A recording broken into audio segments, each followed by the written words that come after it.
Hey, hello everybody, and welcome to your Ruby Live event. My name is Eric Wynkoop, and I'm the Director of Culinary Instruction, and I'm also one of your instructors in the courses. In particular today is my office hours, and I want to welcome you to ask questions about food or cooking, and I'll do my best to respond to those. And, as we get started, I want to mention a couple of the usual housekeeping items. And the first one is on the right-hand side of your screen, you'll see a list of already populated questions from the folks in our audience today. And if you would like to participate more directly with either a question or a comment, you're welcome to do that by entering your question in the dialog box in the upper right-hand corner.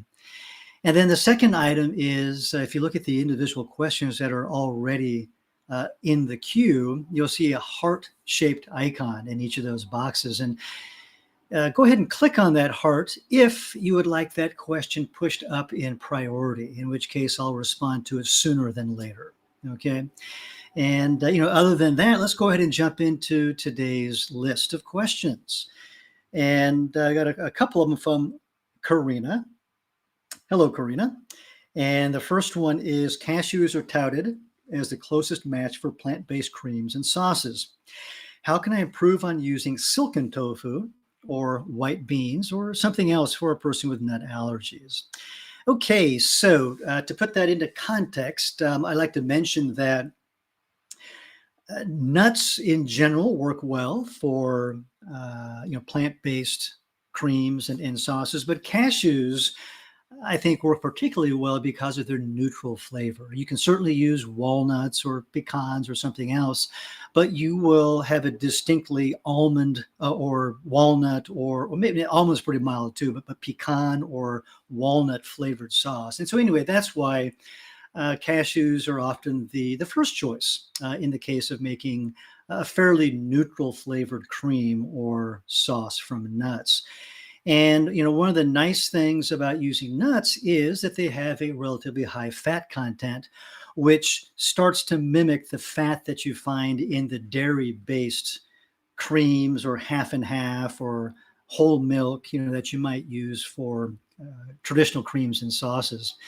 So if you want to use something that's bean-based, which includes tofu, you certainly can. The one characteristic that is typically a little bit different is that those bean-based products have a little lower fat content, and they have some extent of astringency. And so this is where the addition of some fat can help balance that overall product.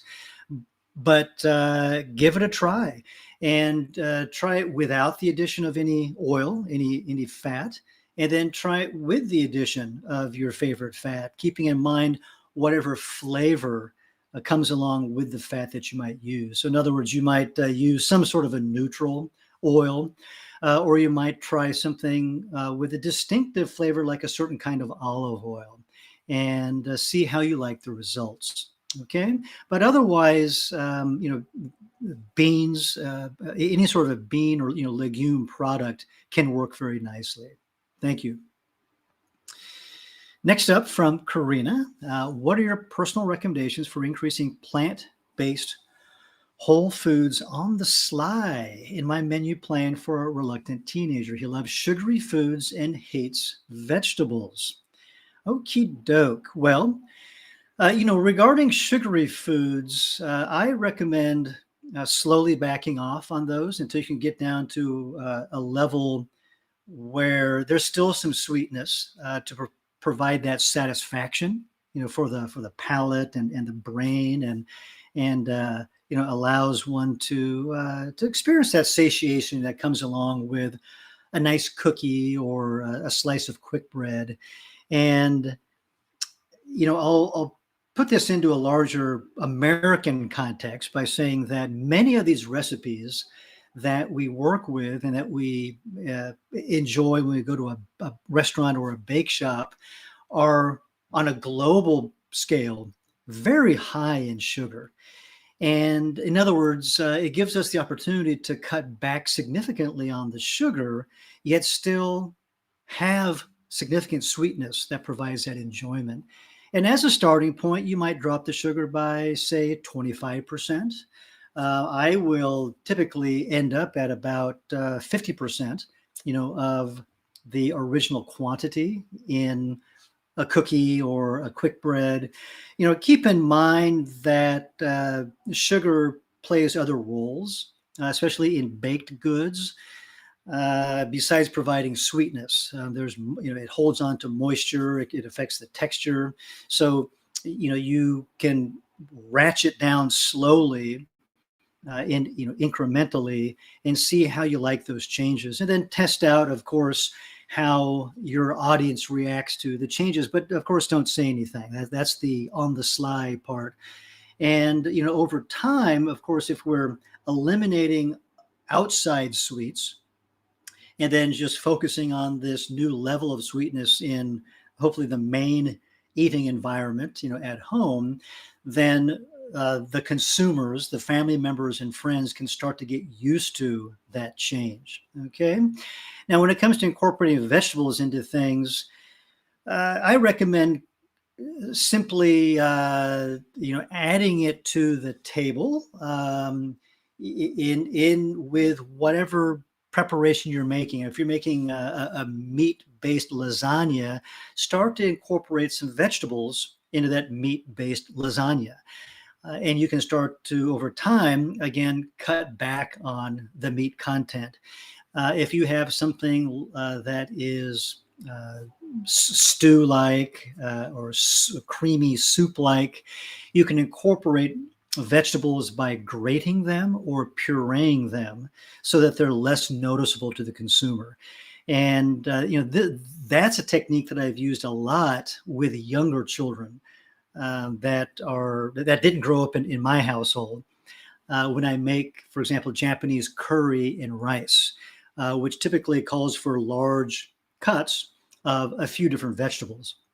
I'll grate that and let that cook down in the sauce so that at service time, what they're enjoying is all the flavor that you've created in that dish, but they can't see anything and they don't notice the texture, and therefore there's nothing to talk about.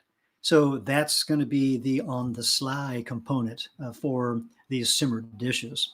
And so those are a couple of ideas that I hope you can try out. And I'm certain that you can find a balance in there that'll work for you.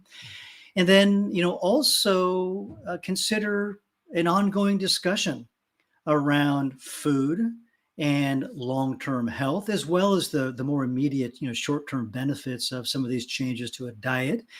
And I think education should be a part of this bigger environment of change, at home and in the broader lifestyle that we want to support even outside of the home. And again, you're bound to find some balance in there that works for all of you. Thank you.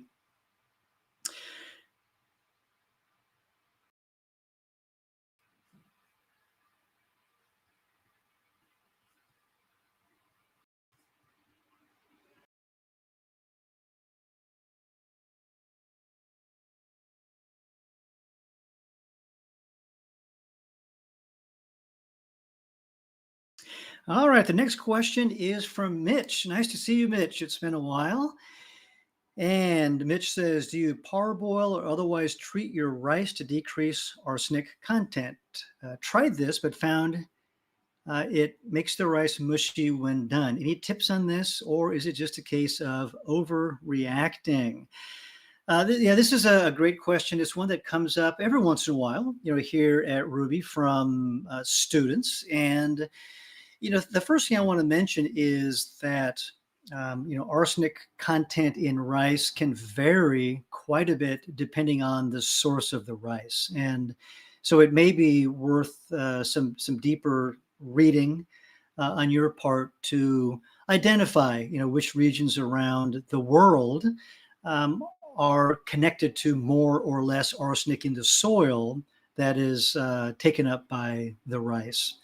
And The a common culprit, I guess, or association is with whole grains, where the arsenic is held in the bran and the other components of the rice that are part of this better product for us, right? The whole grains. And so a lot of people will soak the rice overnight or for some number of hours and then just discard that water. That seems to be a fairly innocuous process that doesn't adversely affect the end result. I have not parboiled rice, but if you wanted to stay on that path, you can certainly uh, try to decrease that time and cut the water, replenish it, and then continue cooking. That sounds like a fair amount of work, but again, soaking is a pretty common approach for those that have some concern. Now, as for the amount of concern, or is this overreacting or not? I'm not sure. I think it should just depend on what the individual uh, you know wants to be concerned about relative to their own health, and of course, take a look at some additional sources of information to see if there is some new information that might address this particular concern. All right. Thank you, Mitch.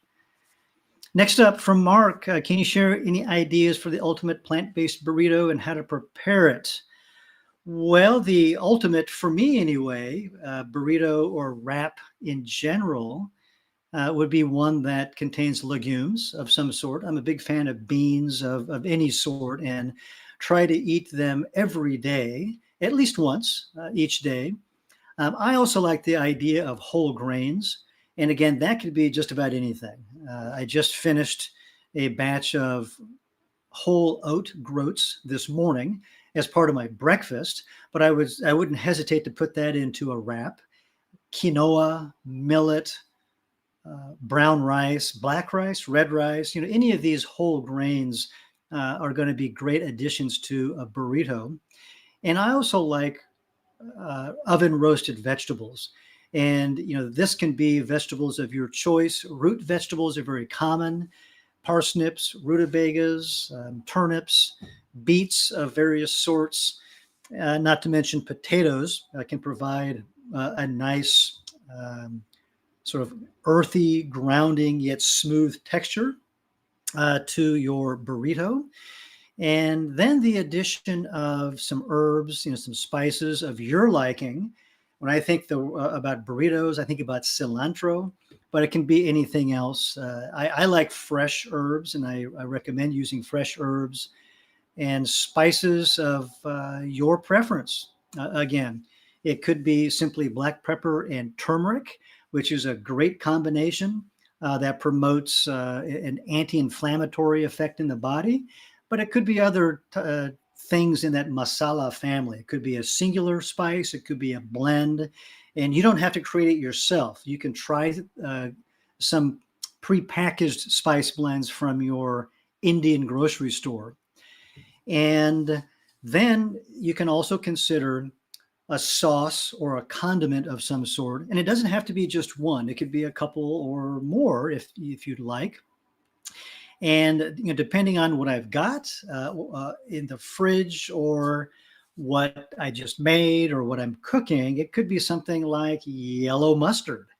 It could be something like salsa fresca, based on fresh tomatoes and onions and cilantro and chilies. Squeeze a lime juice and a couple of shakes of a flavorful salt.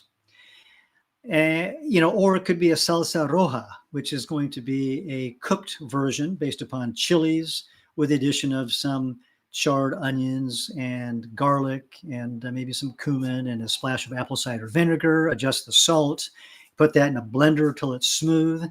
And that sort of a product lasts a fair while in the fridge. And if you make a nice batch of it, it holds very nicely in the freezer, in small containers. And so those are a couple of suggestions. If you want to go, in a different direction, it could be pesto, it could be chimichurri. These very flavorful condiments can go a long way to enhancing any sort of a wrap. And so those are the foundational items that I think about and reach for, Mark. As I build a taco or a burrito or something else in that wrap category, with a lot of variability from week to week, month to month, and season to season, depending on what's available. Thank you. And the next question is from Diane or Dion, I'm not sure. And the question is, what's the best whole food plant-based gravy recipe you know? And, we've got at least one, here at Rouxbe that'll be posted here in just a moment. And this creates a nice a mushroom umami-based taste foundation with some rich color. And we'll have that for you as a reference momentarily. And there we go, like magic. I think, like magic. Nonetheless, we'll have patience here. There we go. Yes, the recipe link is available for your reference. Please give that a try. Thank you. Camille asked, do you know of a good source of B12 for those on a vegan diet? The typical recommendation for the vitamin B12 is going to be a supplement and or fortified foods. And, fortified foods include plant milks, as well as a number of other foods that have been processed to some extent with the opportunity, to add B12. Nutritional yeast, is a common source as well. And then there are some other ingredients that are referenced as being sources, albeit less consistent or less reliable sources of B12 in the plant world. That includes shiitake mushrooms and nori. Nori is a type of sea grass that is common in the Japanese kitchen.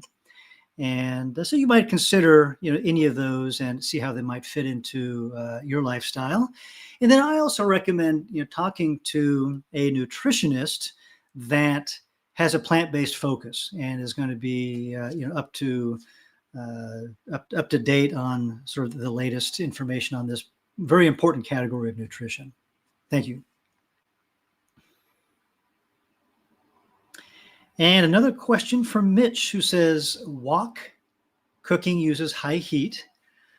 I have read that high temperature cooking may be unhealthy. Does the short duration of wok cooking lower the risk? Do you enjoy wok cooking yourself? So yes, there is a fair amount of literature out there, and it's been a long time, I'll say, since I've looked at some of the summaries of the source research, but there's a lot of literature out there that, does point to some of the harmful, chemical components that are produced at high heat. And, this would be created in settings where you're using dry heat cooking methods. And so it could be sauteing, or wok cooking, which are pretty similar, and grilling, as well as, other high temperature dry heat cooking methods. And does the short duration of the wok cookery lower this risk? I don't know that it does. I've never read that the short duration of a particular cooking method or application of a cooking method would lower the risk per se. However, it certainly would be related to the amount of these compounds that are produced. And, more obviously, if there's char that's developed on your food, then that has apparently a stronger correlation with, these components of concern. And do I enjoy wok cooking myself? Yes, every once in a while I do. We've got a wok. We also have saute pans. And so, we go down both of these avenues in terms of those methods of dry heat cookery. Thank you. And next up from Tamara, I want to make air fryer fried green tomatoes. I eat whole food plant-based. Excuse me. How do I get the breading to stick without egg or oil.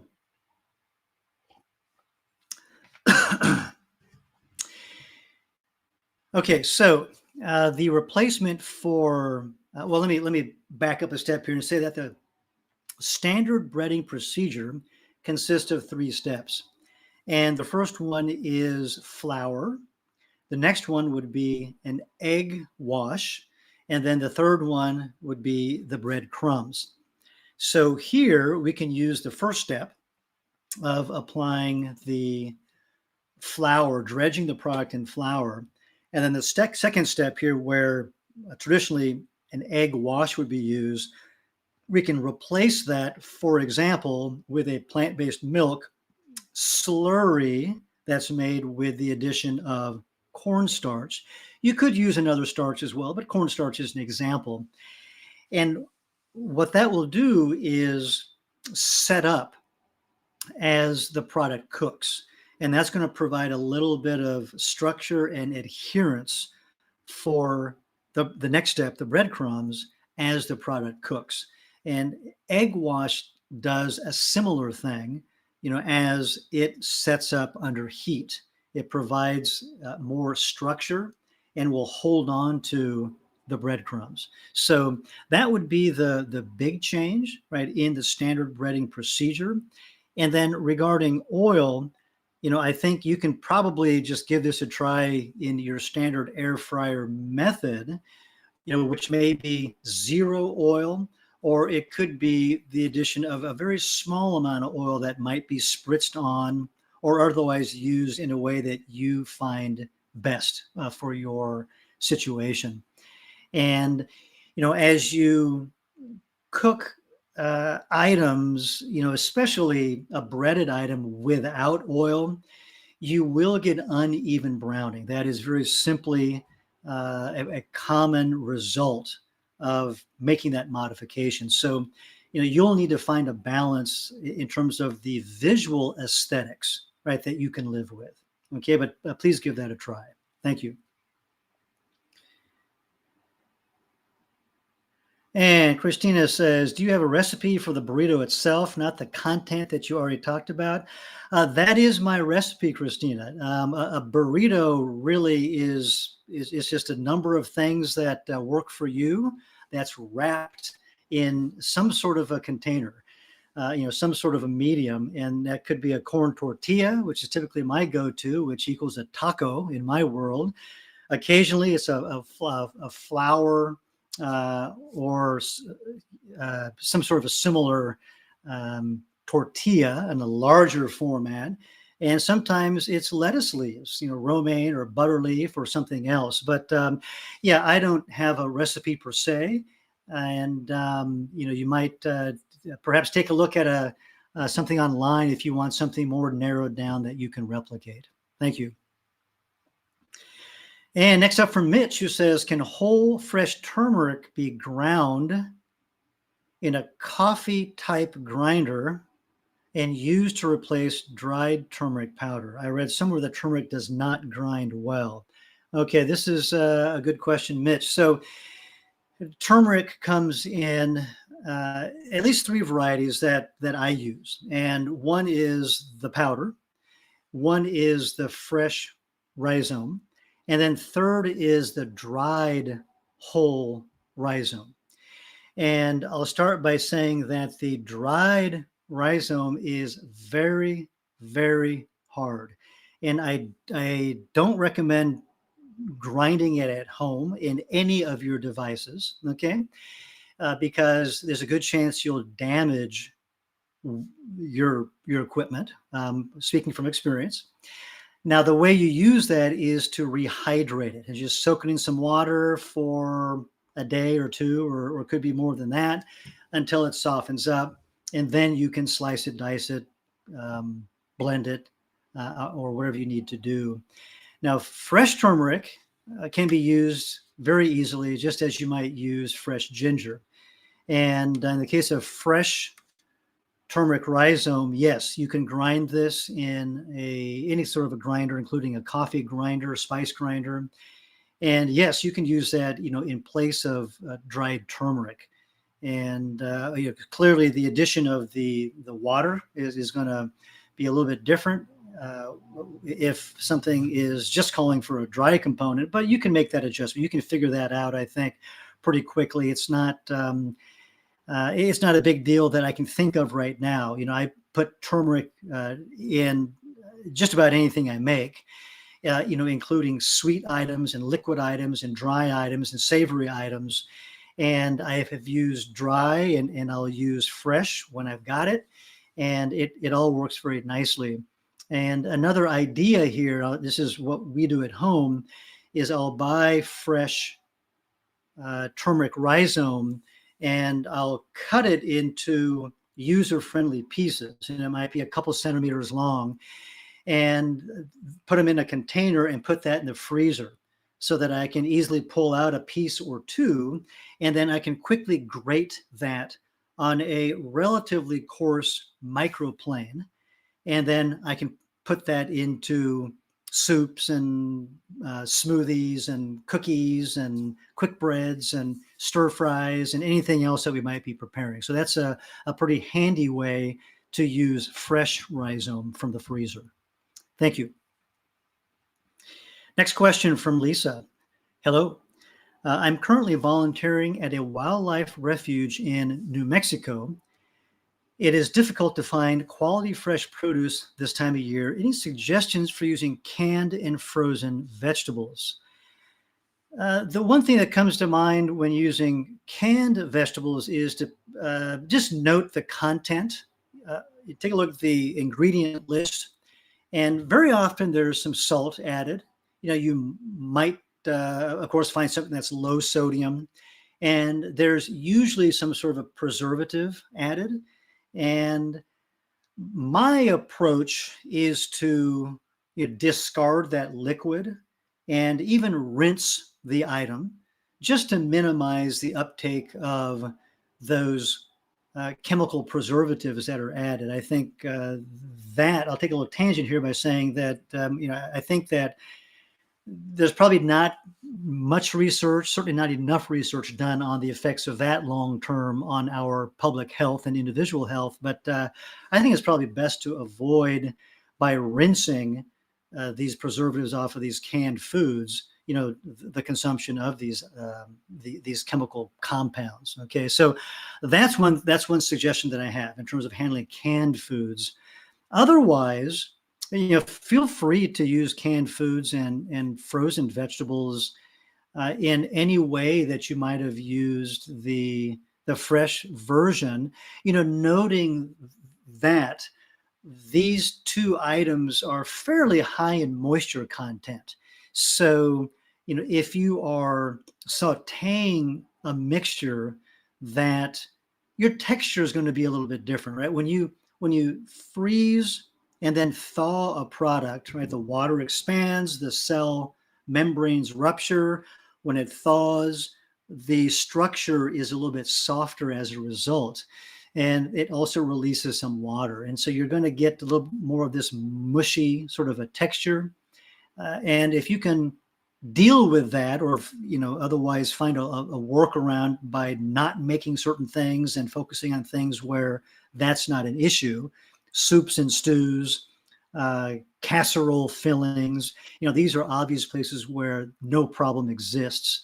And then, of course, a little bit of experimentation on your part to just test again what it is that you will tolerate in terms of texture, right? Where you might be expecting a fairly dry texture, how wet will be okay? How moist will be okay for you and your audience? Okay, so a little bit of testing on your part, I think, can go a long way to creating some crib notes for your own kitchen. Thank you. And next up, Lisa asked another great question. How do you wash your produce to avoid E. coli? Now, yeah, so for E. coli, I think there's going to be some sort of wash that you can probably buy commercially. There's probably some recipes for in-house made solutions that might have some effect on that. Do some deeper reading, on those produce, for example, washes that are available. But on this other side here of my thought process is going to be the more important approach, and that is to cook and to otherwise reheat your food properly. And if you've got a concern about E. coli, then the guideline is to bring that product up to the temperature of 165 degrees Fahrenheit. And at that temperature, it needs to be heated through for at least 15 seconds. And so it's a pretty short period of time, but everything needs to be brought up to that temperature. So not just the part at the, against the pan, but you need to stir and distribute that heat so everything gets heated throughout to that evenly high temperature. And when it comes to reheating food, we have the same guideline in terms of that ideal food handling scenario. We bring those things up to 165 degrees Fahrenheit for those minimum 15 seconds. Keep in mind that the cooking time versus temperature works on this spectrum. So if you increase the cooking time, you can decrease the temperature. And I don't know what all those are off the top of my head. Each one has a different point on the scale. So if you had, in other words, a delicate textured item that you didn't want to apply high heat to, you can keep the temperature low, but extend the cooking time. And you can look up that information as a reference for you. Okay. Now, keep in mind also that proper cooking is certainly important. Cleaning, washing is important in terms of the produce itself, but also these right here, your hands, are the number one issue when it comes to cross-contamination. And a common then source of not just E. coli but other foodborne illnesses will be some sort of fecal matter. And the common foodborne illness is due to fecal oral transmission. So it's somebody's stuff out the rear end getting into your mouth via cross-contamination.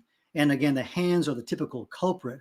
But don't forget that your cutting board, as well as your knives and other utensils, can also transmit these microorganisms.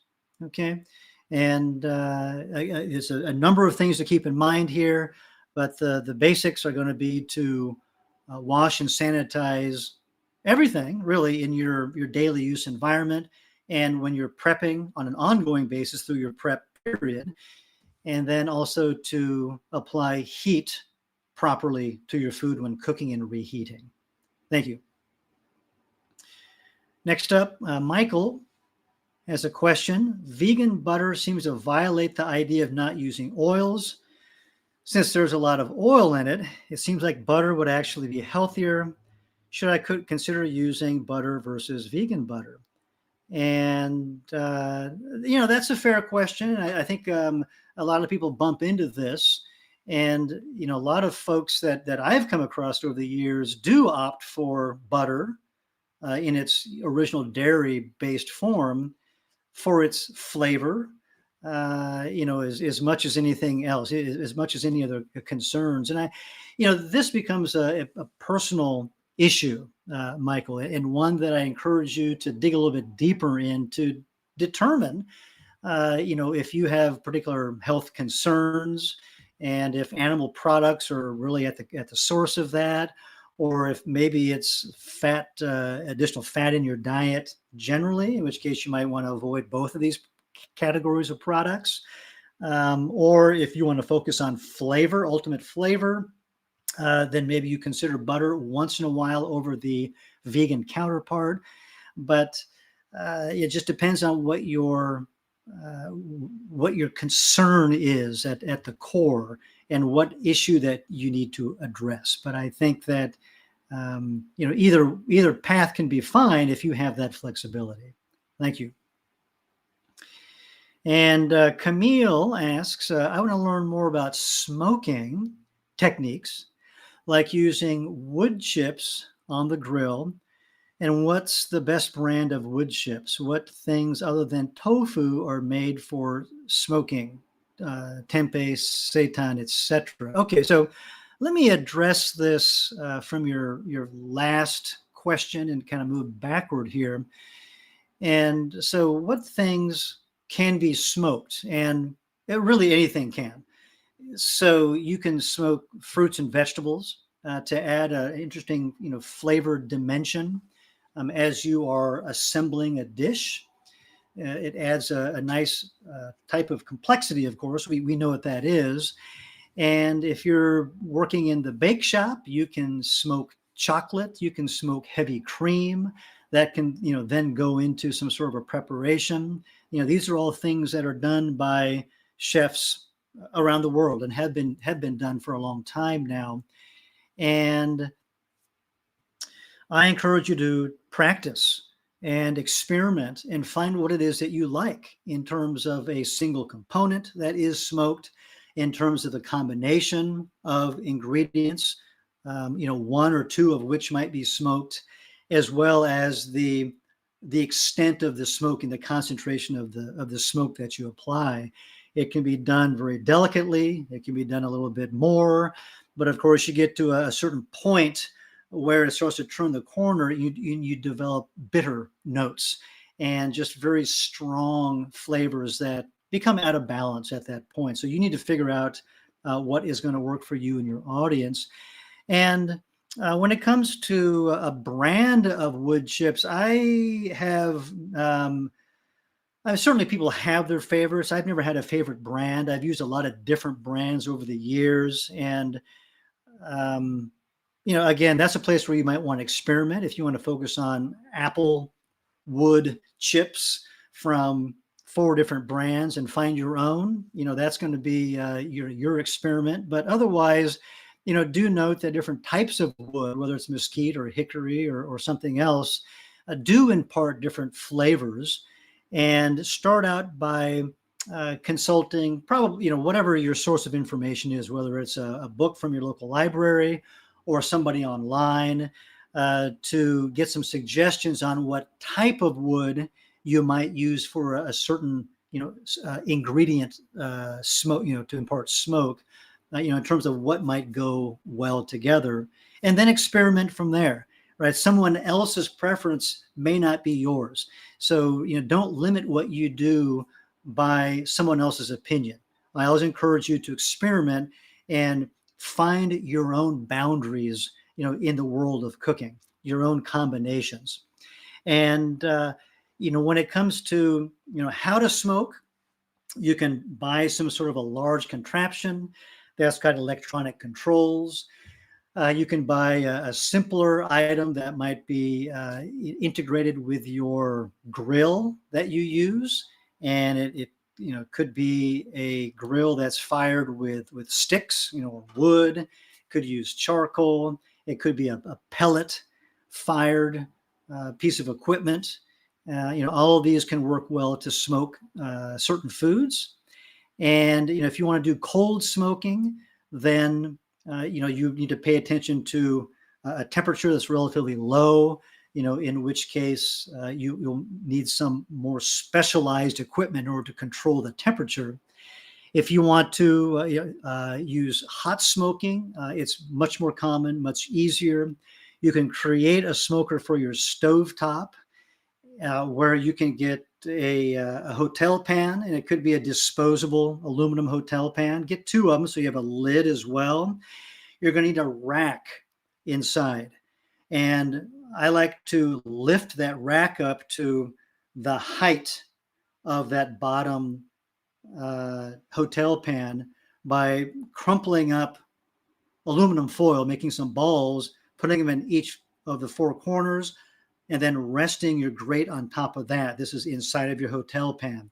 Put your food items on top of that, and then, or you'll want to soak your wood chips, and that's going to go into the pan, and then the rack, and then the lid, and then that you can get that set up on your fire. Or another way to approach it is to minus the food, get your chips in there, put it on the fire, get it all heated up, and then once you know it's smoking, slip your food in there, put the lid back on it, and pay attention to the time so you can figure out, again, what timing is going to be best for you.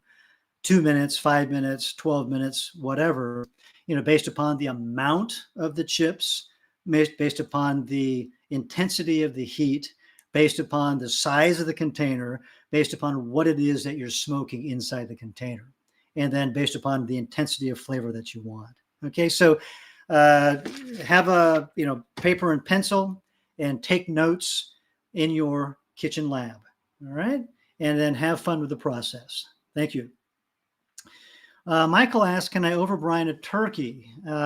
You can, and you can overbrine anything. The usual concern is excessive salt uptake, and therefore a salty product on the palate, as the salt penetrates, the salt solution penetrates deeper, and then in exchange it pulls out the natural water that's present, and so you can continue to pull in more salt as time goes on. So that's probably the biggest issue.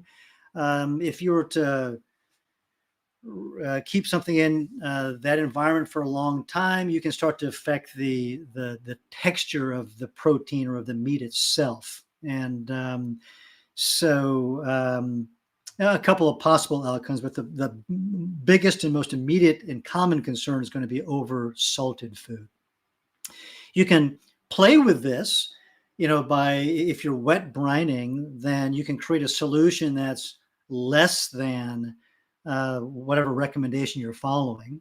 And then you can see if you can go longer, in that environment if you have to for some reason. Let's say you're traveling or you're busy doing something else, but you need to start the brining process. Okay, so again, take notes beforehand, take notes while you're tasting, and then do some comparisons to see what works best for you and the equipment and your particular situation. Thank you. So Sharon asks, are there foods you can avoid to reduce zinc in your diet? I don't know. For me, this would be a question for a dietitian, which falls outside of my area of focus. So I would ask you to take a look online or to reach out to your healthcare provider. Thank you. And Tamara's asking, what is a tasty texture replacement for cheese on pizza? I do not use vegan cheese. The cheese is a tough one for a lot of folks. Excuse me. And I can appreciate that you choose not to use a plant-based cheese. I can think of a couple reasons not to, but whatever yours is, I appreciate that.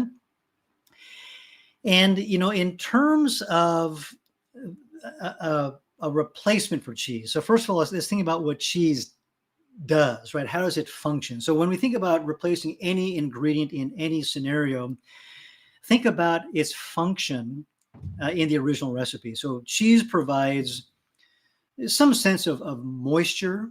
Okay, it's going to be through its water content, through its fat content, as well as some degree of saltiness and umami taste that comes along with that. And, for me, it becomes sauces or condiments that will, it could be, earlier in today's program, in the burrito building discussion, I referenced things like pesto and chimichurri, or other things that you might enjoy in that sauce condiment category. And these work for me on a pizza. Cheese is great, of course, and but these other sauces work well for me as well. Now, here comes the mental part that I like to talk about when it comes to making changes to your diet, to your food lifestyle, and that is that we need to focus on what we have in front of us, not what we don't have in front of us. And this is true of anything else in life, right? Whether it's the house you live in, the clothes you wear, the car you drive, or something else, if you focus on what you don't have, you're going to be perpetually dissatisfied. But if you can focus on what you do have and all of those wonderful characteristics and elements that are provided to you, then you can find the appreciation, the joy, and the value in that particular combination of ingredients in this case. Okay, and for me, the beauty of sauces or condiments is that you can go on and on experimenting, whether it's something bought from the store or something you make yourself, and you can have a lot of variations of that same pizza, which is what we experience at home, for example. Okay, and so that is going to be my number one recommendation. Now, you can also start to experiment with your base sauces on the pizza. It doesn't have to be a tomato-based sauce. Okay, and I'll give you an example. I'm in the Portland, Oregon metro area, and there's a pizza company, or there has been around for a long time, or it had been. I'm not sure its current status, but it was called Hot Lips Pizza. And one of their stated objectives was to use foods that were in season. And tomatoes are not in season around here, during these long, cooler months. So David Yutkin, who owned Hot Lips during the time that I was familiar with the company, he used butternut squash and made a puree, flavored that, and that went on the pizza as the base sauce when he wasn't using locally sourced tomatoes for his sauce. And so in that way, you can be creative and experiment and find ingredients that replicate textures and that you can work with flavor-wise, just like we're talking about the cheese here, but in this case, the sauce, to create some interesting combinations. Okay? Having fun with pizza is a lot of fun. All right. Thank you. And next up from Jorge, who says, what kind of tools do you have to communicate with your team and keep engaged? Interesting question here. Not exactly a food and cooking question, but let me see what comes to my mind here. One thing that I use is whatever communication platform you have electronically is to send messages to your teammates and just check in as a team to see how they're going, to let them know that you're thinking about them, and to open up your doors for questions and comments. I also like to reach out and engage with folks individually. It's a nice time to talk about family and topics that might be a little bit more personal, as well as, of course, work-related concerns. Now, another sort of avenue of communication would be in the kitchen, and that is around safety, right? So in a commercial kitchen, and frankly, even at home here, after working in professional kitchens, you get in the habit of announcing your presence by saying "behind," right, or behind you as you're walking with a knife or a hot pan or something delicate, where you don't want that person to take a step back and bump into you. Okay, so communication in that way is important, and it creates a certain kind of engagement, this ongoing conversation, albeit safety focused, in the kitchen. And you might say hot, right, or hot item behind you, or knife, or sharp. These are all different terms that are used in different kitchens, again, that promote engagement, but in the name of safety. And another thing that I've employed in the past is a brief stand-up meeting in the kitchen, as the shift starts, or as a particular project starts, or if there's a pivot in what needs to be done in the kitchen. and you call everyone in. You might run through some high points of what needs to be focused on and get everyone's acknowledgement, field any questions or concerns, and then move on with the task or the day as you need to. So those are some different things that come to mind when I think about communication and engagement. Thank you, Jorge. Sharon says, what are your thoughts on zucchini bread? Can it be made healthier? I enjoy any kind of quick bread, including zucchini bread. It could be any sort of other fruits and vegetables that I might add to that framework. And here it's about reducing oil. I think that's number one. And then you can replace that oil. Again, thinking about the function, right? The oil provides moisture primarily in the finished zucchini bread.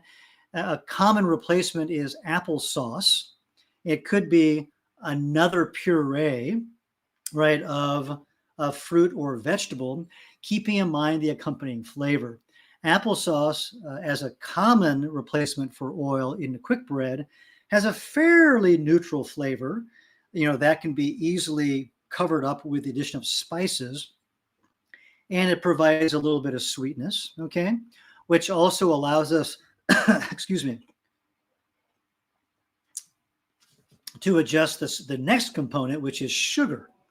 And as I mentioned earlier in today's program, when it comes to making changes on the sly for your audience, if you start to cut back on the sugar, by 25%, by 30%, maybe even 50%, you can create an item that is going to be, less detrimental to your health. All right. Keep in mind that zucchini and other quick breads, in their common recipe forms, also call for refined flour. So if you can replace white flour with whole wheat flour or a combination of other whole grains, that's another change that we can make. But if you stick with zucchini bread as an item that features refined flour, added oils, and sugar, then we should be eating it sparingly.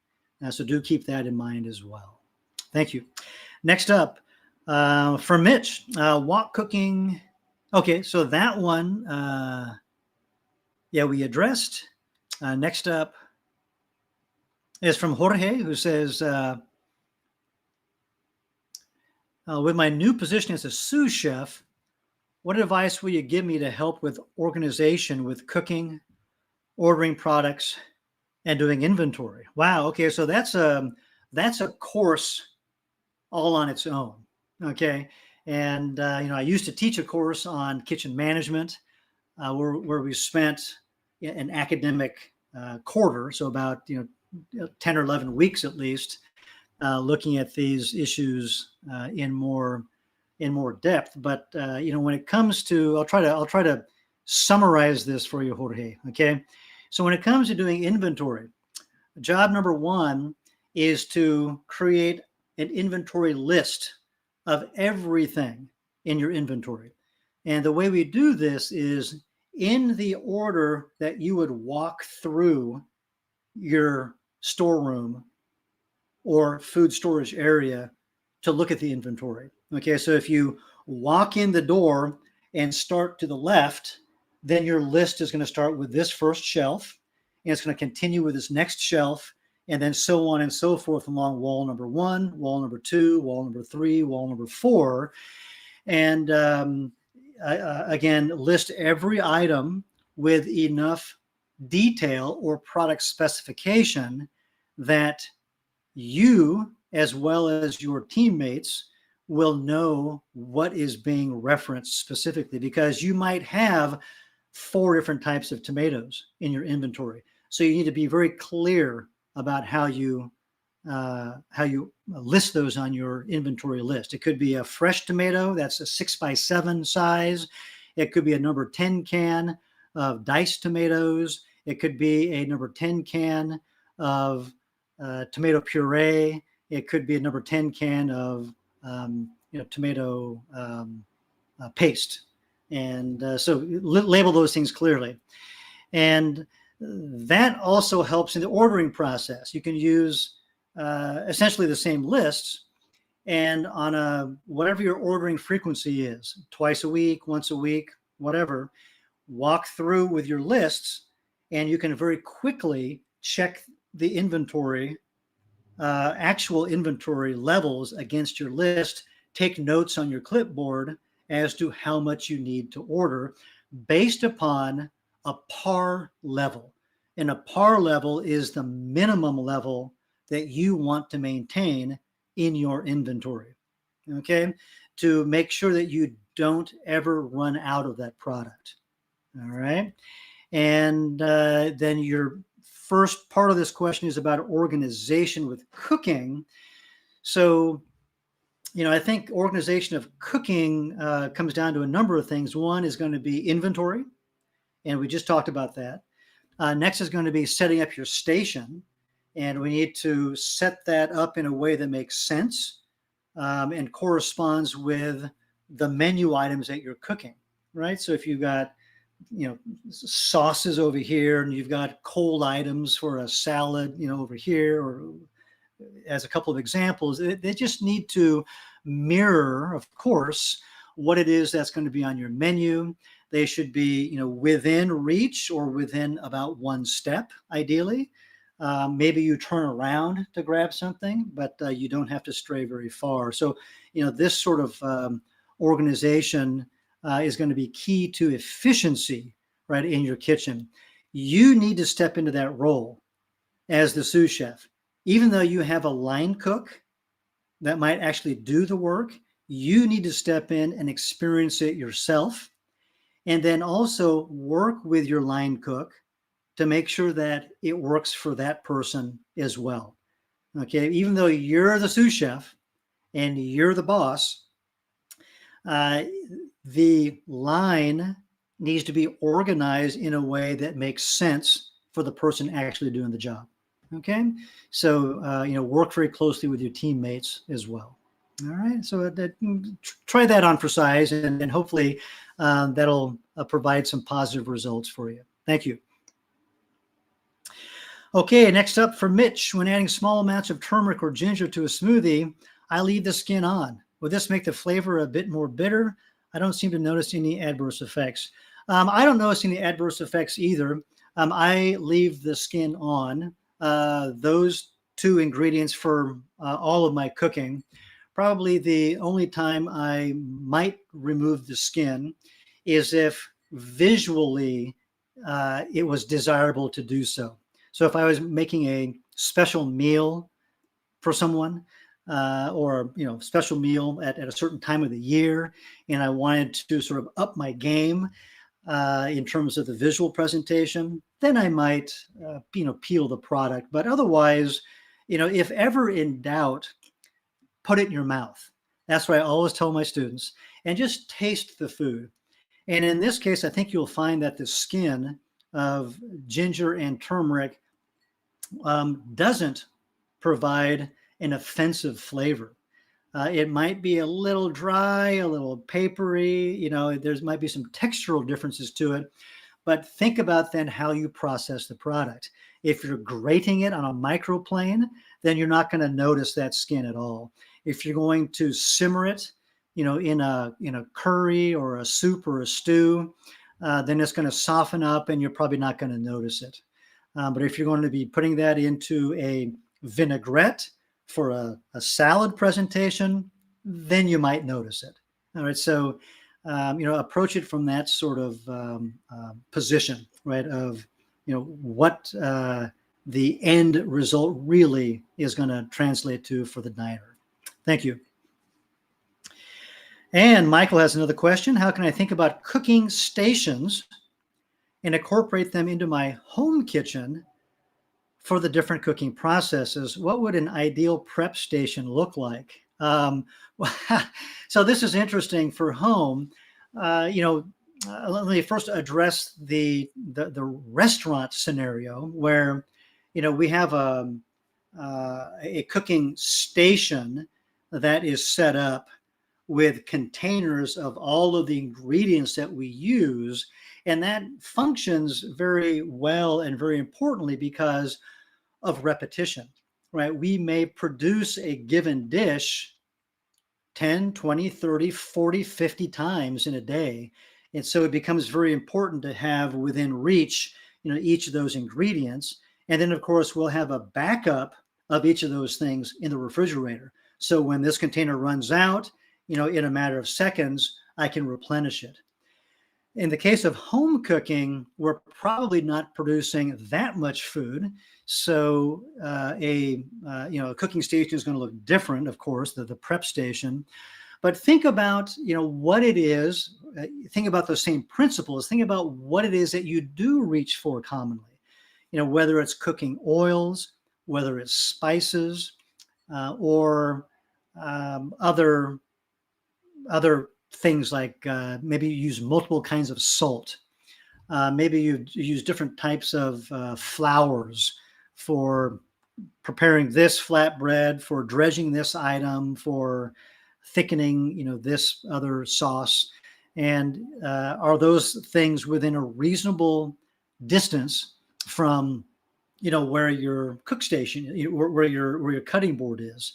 And the cutting board, in terms of the prep station, ideally is going to be pretty close to your cooking station. So it might be adjacent to your stovetop. In many cases, it's going to be right, behind you relative to one another. So in other words, it's just turning around to get to, your other station.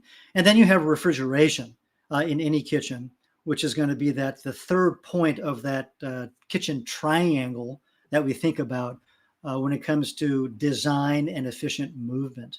And you can have multiple triangles in your kitchen. Okay, you might have, one source of refrigeration or two with a cook station in the middle and then your cutting board prep station behind you. So you have some different ways to reach for different products.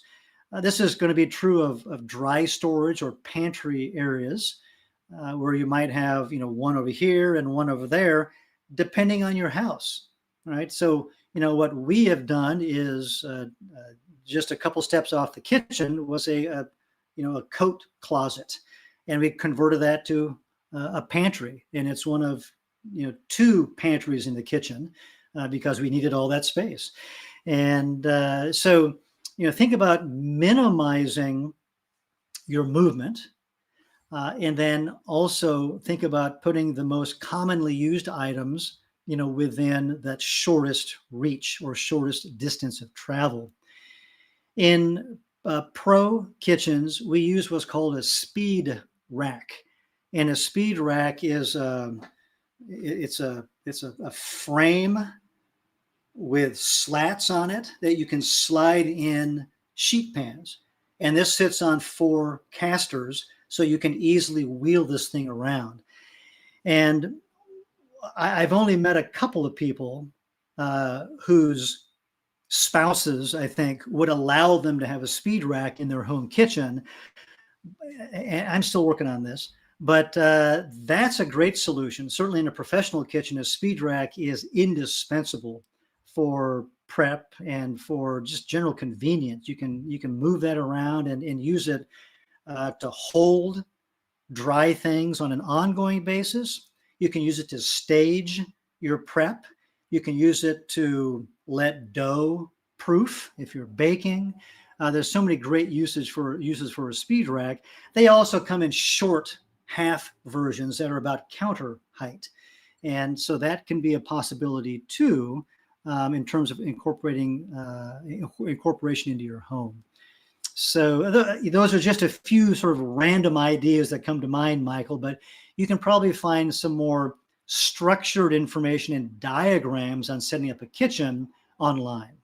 Thank you. And our ultimate question today is from Mitch, who says, sorry for the repetition. No apology needed. It's so nice to see you again, Mitch.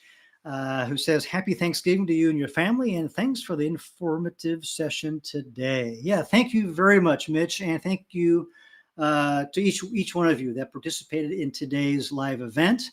I wish you a happy and safe holiday season, including Thanksgivings, as well as Christmas and Hanukkah and Kwanzaa and other celebratory events on your calendar.